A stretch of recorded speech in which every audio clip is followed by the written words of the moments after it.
Hey everyone, this is Abhishek, your English trainer and founder of Spontaneous English Academy. In this video, I'm going to talk about the correct translation of say, says, said and will say, shall say about. Most of the students actually they do not know the actual meaning, actual translation of these words.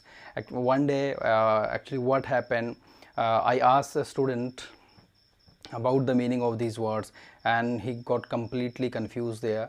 So I decided to bring the solution in this video. So that's why let's get started. My dear students, say and says, it shows present time, said shows past time, and shall say, will say, it shows future time. So I say, मैं कहता हूँ, he says, वह कहता है, she says, वह कहती है, they say, वे कहते हैं, he said, उसने कहा, she said, उसने कहा, it means लड़की ने बोला, alright, and they said, उन्होंने कहा. समझ रहे हो? इस बात को ध्यान से सुनो. he said, उसने कहा, she said, लड़की ने कहा, it means, and they said, उन्होंने कहा, I said, मैंने कहा.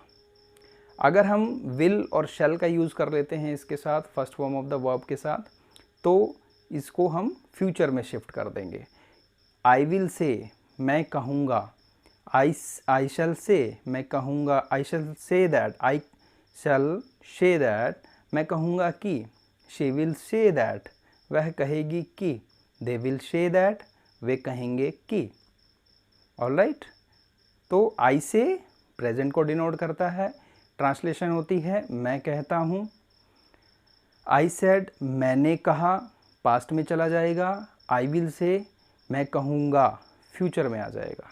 तो ये चीज़ें बहुत ही सिंपल हैं, लेकिन बहुत छोटी चीज़ें हैं. बच्चे कई बार निगलेक्ट कर जाते हैं, खासकर इंग्लिश मीडियम के जो स्टूडेंट्स होते हैं वो बिल्कुल नहीं समझ पाते हैं इन सब चीज़ों को, मैनी ऑफ टाइम्स. तो अगर आपको भी इस तरह की कोई प्रॉब्लम थी तो आई थिंक आज वो दूर हो गई होगी.